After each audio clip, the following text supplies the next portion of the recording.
nowadays the world is so close to major conflict in so many places, right? And when powers are thinking about war, they're thinking about assembling their military, then deployment strategy. What pathway in the water are they going to take to get the resources to where they need to go? How is the military going to get its supplies? Where are they going to airdrop the infantry? How are they going to get the tanks there? How are they going to get the battleships there? Where are the planes going to go? How are the planes going to refuel? All of these logistics they have to think about when they're going to go to war. Because war isn't just about dropping bombs and killing.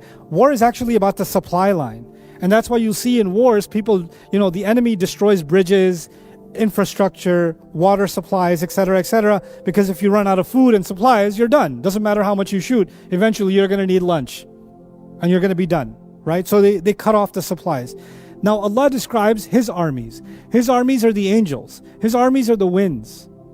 Who's going to put a stop? What border control you're going to put on the wind? How are you going to stop this attack from coming? Where is it going to, and how tall and how low are you going to dig before you realize you're surrounded by Allah's army. The earth is Allah's army. The wind is Allah's army. The angels are Allah's armies. There's no escape. You're completely surrounded. There's no place you can go where you can escape Allah's armies. In fact, you're living inside the military base of Allah, the earth. You're inside the base, completely surrounded by His soldiers. So by using this imagery, Allah is actually describing His power to those who don't believe in it. Those are those that were questioning the message of Islam. It starts very aggressively. And if you think about the fact that this is an early surah, and this imagery is being used, is as if to say people who think they're very powerful don't realize what they're messing with. The wind. Just the winds. If I was just to let them go. And letting them go, this is important also for the Arabs, because the Arabs were obsessed with horses. They were obsessed with horses. Actually, I learned recently about ancient Arabs that sometimes they would choose their horse over their children. Yeah. And you said, they're disturbing people. Astaghfirullah, age of Jahiliyyah. Let me tell you something. They're out in the desert. It's burning hot. It's just me and my horse. Let's name him Francois. It's just me and my horse. The only reason he's alive is me, and the only reason I'm alive is him. Weeks go by. I feed him a little water, I drink a little water. He finds a well, we go to it. If there's somebody attacks, his run saves my life and his life. If we have to attack someone, he's the one that's galloping towards death. I have seen easy times with this horse. I've seen hard times with this horse. I've fallen asleep with this horse. I've woken up this horse. This horse got sick and I took care of it. I got sick. It fetched water for me. It is my buddy in war. It's my car. It's my luggage carrier. It's my servant. It's my best friend. When I'm alone in the desert for weeks and weeks and I'm going psycho, I start talking to the horse and the horse feels like it's talking to me. It becomes my Mr. Wilson. Right? So we're having all kinds of conversations, my horse and I. And by the way, the Arabs made a lot of poetry about the horse, and they talked to the horse. And the horse, and if it knew speech, mukallimi, right? لو عرف الكلام مكلمي. If it knew speech, it would speak to me. Right? It was talking. They would talk. They got into the feelings of their horse. They're like, we've been through a lot. My kid, I don't even know. But the horse, we've been through a lot together, man. So they had this attachment to the horse. And then when they find a horse that's wild in the desert, and they get up on that horse, and the horse lets them grab the rein. Ooh, they got an intimate relationship with this horse. And when Allah uses the imagery of this horse to describe, oh, you think this horse is loyal to you? It would run right into a spear for you, wouldn't it? And if you let go of this horse, it would go wild and attack. And the Arab's like, yeah, I like that. Yeah, tell me more. فَالْعَاصِفَاتِ عَصْفًا. Does fire. He doesn't know he's hellfire, but has fire. Right? This imagery captured their imagination, and Allah is using this imagery of the horse and his loyalty and the companionship and how the horse is willing to die at just the letting go. And by the way, if you have a deep connection with your horse, if you've dealt with horses in your life, then you know horses can sense body language. You don't even have to tell them. They can sense a shift and they can turn. A good horseman, it's not even it just And the horse, without even looking, can tell he wants me to turn right, he wants me to turn left. And an obedient horse, when you're walking with it and you're turning slightly, you will never feel the pull. It will just synchronize completely with you, unlike your child. Your child, like, you know, the horse doesn't do that. The horse moves with you. Why is that an important image? Because if that's, you understand absolute loyalty and connection to the master, that's what the horse represents to them, then you need to understand the winds and the angels have absolute loyalty and connection to Allah. And Allah will let that mane go. Right? So this is the image that's being projected. So the reason I said this interpretation can also include horses is because this was on their mind. And by the way, when they were thinking about horses, let me just fill you in. When did they let go of the mane of the horse and let it go wild? When they're about to raid a camp. They're about to attack a village. They're about to attack their enemy base. And when they attack that enemy base, the horse better go quick and run right through. Right? So they're going to do, and they're not going to go alone. They're going to take a few with them, and they're all going to take their best horses, and they're going to let go of the reins, and then the horse better what? Crush right through, and they better go together, right? فَوَسَطْنَا بِهِ جَمْعًا, which is here, فَالْعَاصِفَاتِ, well actually before, فَالْمُرْسَلَاتِ, remember Urf was together? They attack together, they pierce right through. And so even if the kafir may not be thinking about the wind, may not be thinking about the angels, the believer might think about these things. The kafir who's listening to these ayat might be thinking about the horse. And later he realized the horse was being used to make him think about the angels, to make him think about the winds. So you see, all three got connected. And by the way, what they all have in common is swift movement. And what they all also have in common is they go fast when the master wants them to, and they slow down when the master wants them to, isn't it? Because a great horse moves fast when you need it to, slows down when you need it to. The angels destroy when Allah wants them to, deliver rizq when Allah wants them to. But let's think of these ayat from the perspective of the disbeliever for a moment. Maybe he's thinking it's about the horse. And the horse is coming and is about to attack. The next ayah says, وَالنَّاشِرَاتِ نَشْرًا, they spread out.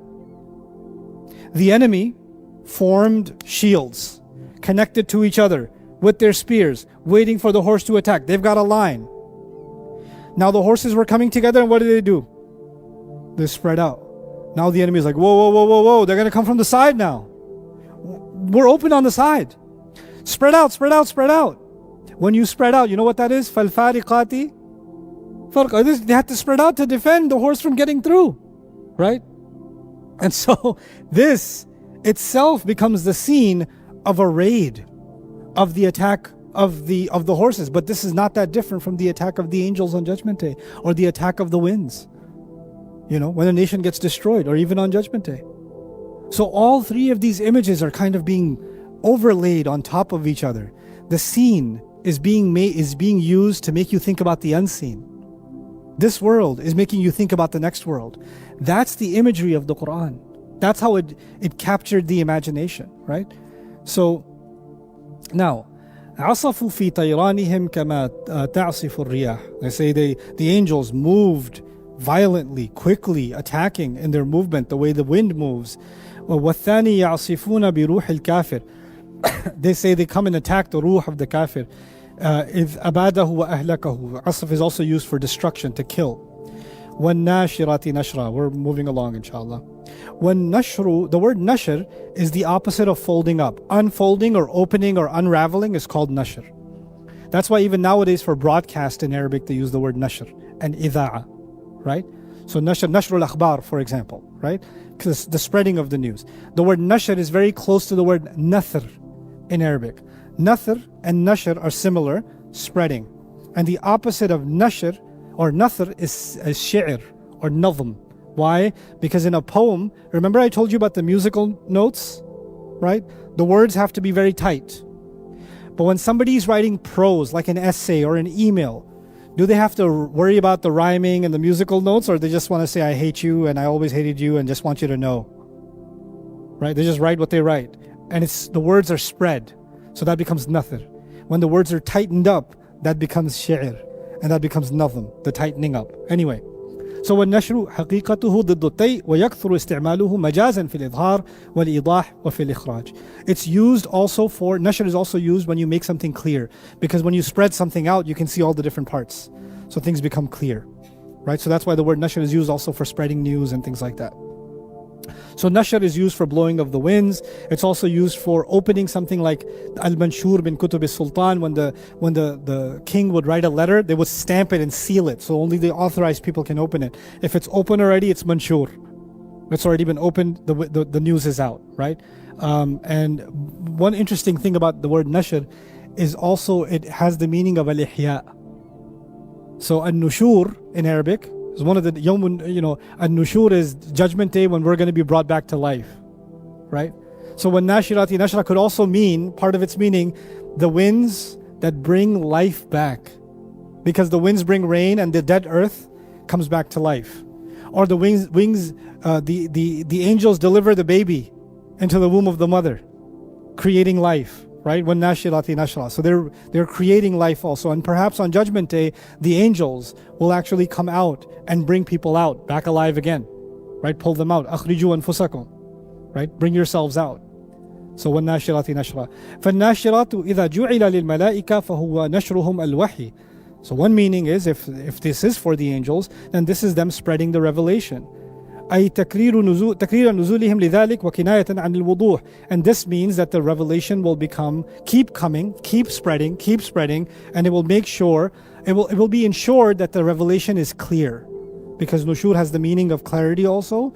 So when nashirati nashra suggests, according to this interpretation, that Allah will make sure that the Quran, the revelation that Allah has given, will remain clear for anyone who seeks its clarity. Now the thing is, there's a lot of, I don't understand the Quran is confusing, etc., nowadays, right? The thing is, anyone who seeks the clarity of this book, Allah will not deprive them. That's the promise of Allah. Doesn't matter if they're Hindu, atheist, agnostic, Muslim, doesn't matter what. If they're seeking guidance from Allah and they're coming to His book, Allah will not deprive them.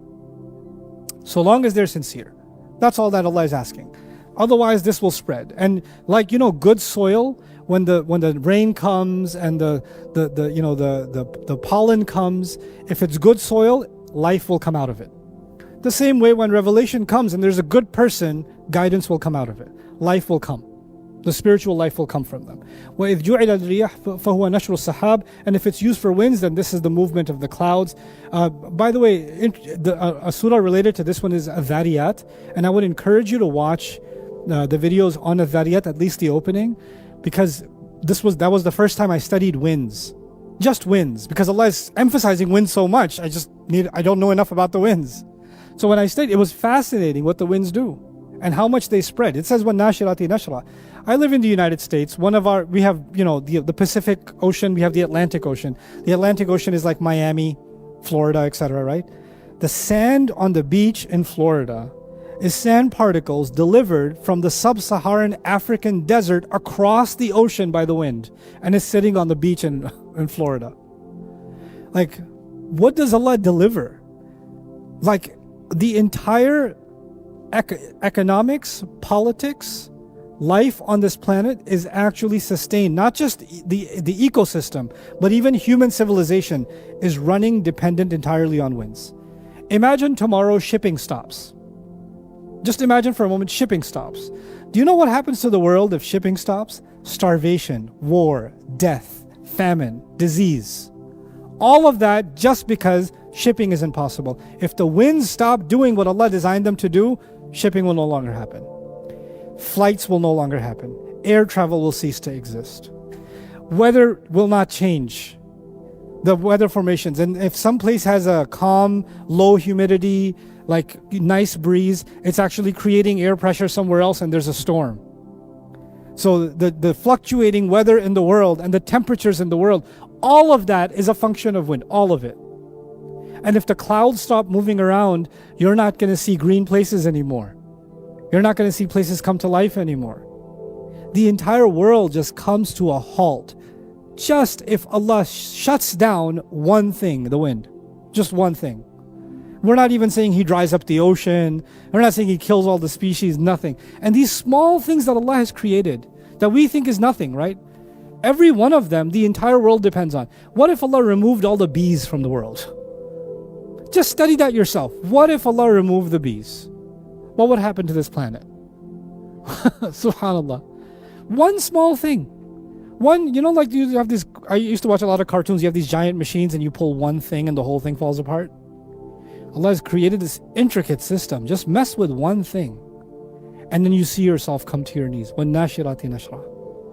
Look at even فَالْفَارِقَاتِ فَرْقًا. I'll move quickly. I'll skip this. By the way, this is also a farq. I had to put the haircut in. This is in honor of the 80s. Al-afruq min ad-dika dhul arf. This is the farq is the parting in the middle. Here's another one that might. This is what the 80s look like now. Okay. وَمِنَ الرِّجَالِ الَّذِي نَاصِيَتُهُ كَأَنَّهَا مَفْرُوقًا. So the word farq is a parting. Of course, the parting happened in the story of Musa alayhi salam, right? فَرَقْنَا بِكُمُ الْبَحْرِ.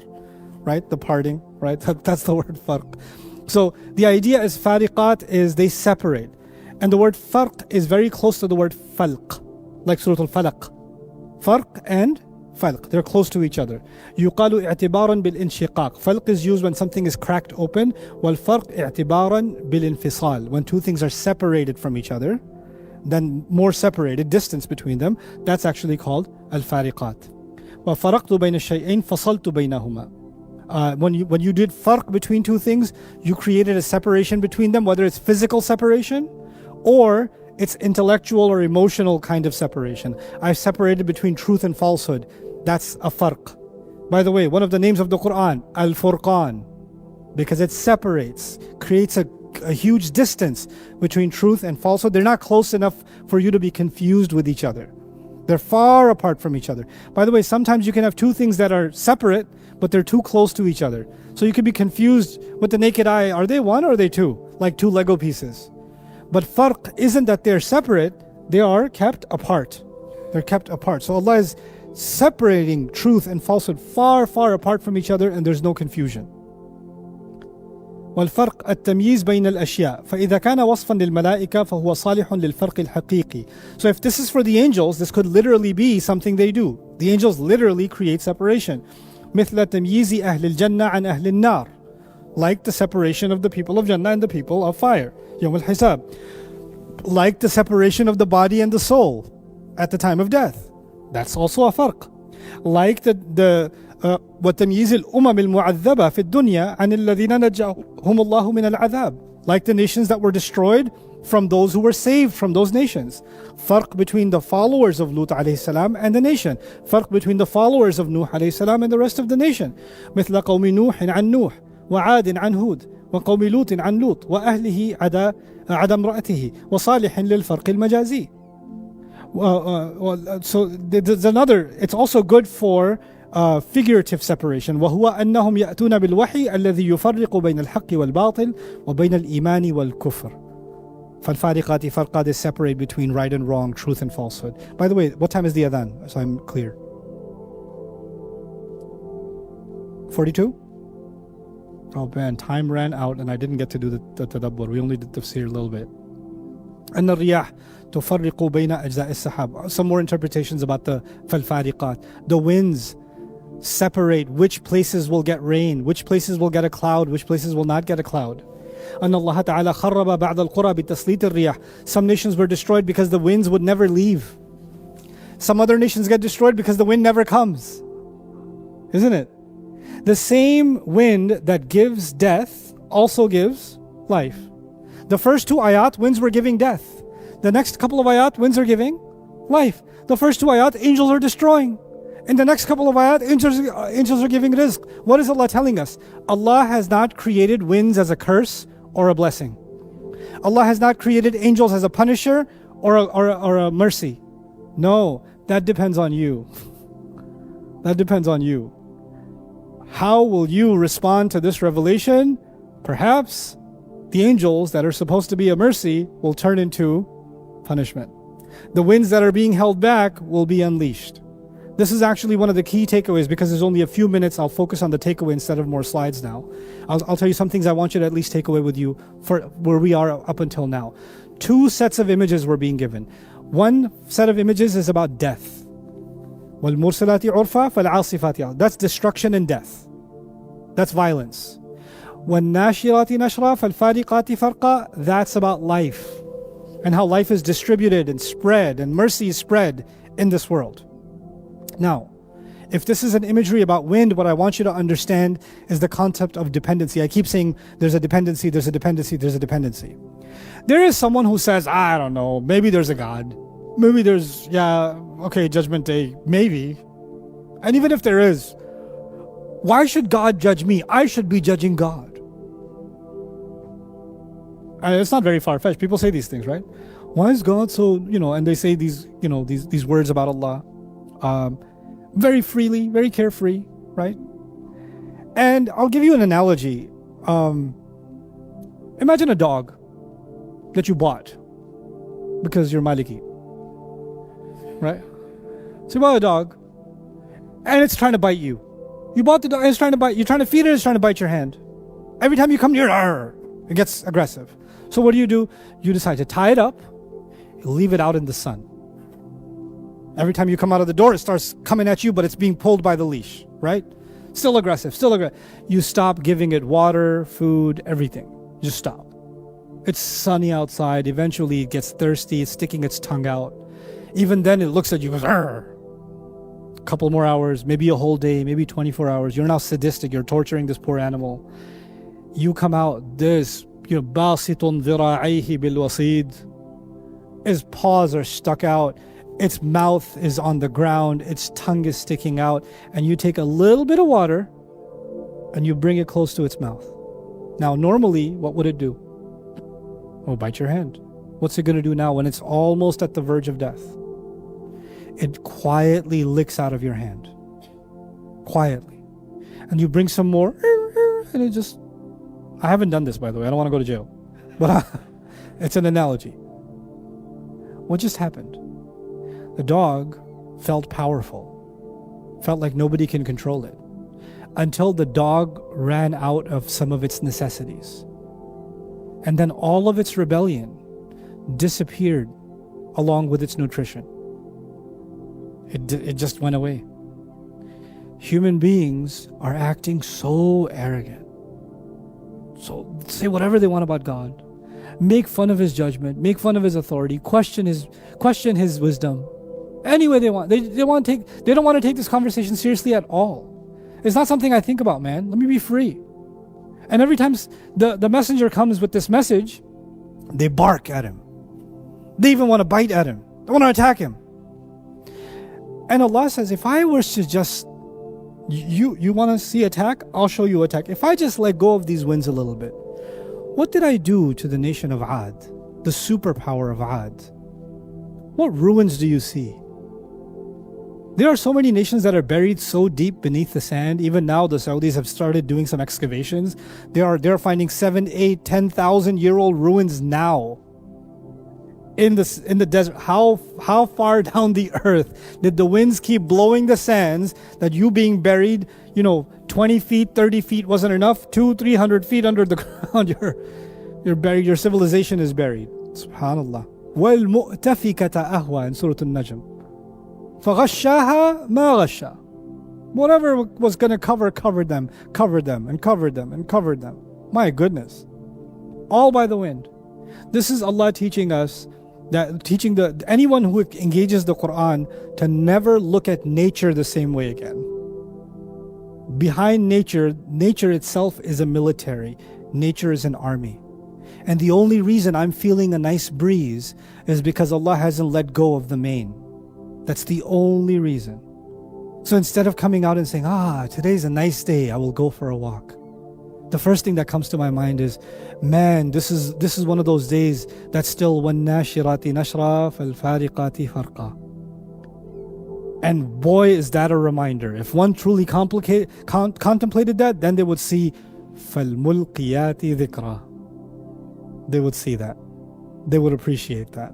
So yes, the ayat could refer to revelation, but the winds themselves are a powerful reminder.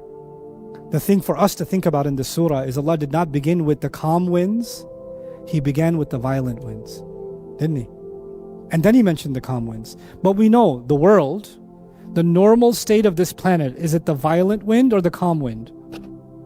Can you imagine if the normal state was the violent wind and the exception was the calm? Like there was an announcement, tomorrow is going to be a nice day, be careful. There will be nothing left. There will be no life left. But ironically, Allah mentioned, counterintuitively, Allah mentioned the destructive power of winds first, the destructive element of the angels first, and then the normal. Why? Because Allah wants the attention of those who think the normal is given for granted. It's not normal. The only reason it's normal is that the foot is still on the brake. That's the only reason it's normal. It's not default, it's actually manually being stopped. The default is destruction. We think because the good weather is there all the time and the storm is there sometimes, that the default is good weather. Allah is re-engineering our worldview and saying actually the normal for this world, because of how much oppression happens in this world, is for the winds to do what they want to do, to bring back order and obedience to Allah. And the kafir, to the wind, the kafir is better off dead because his dead body cannot disobey Allah. That's what the wind wants. But Allah says, no. Hold him back. Hold it back. Hold it back. Not yet. Not yet. Not yet. Don't. Every day Allah is stopping the wind. And it wants to kill.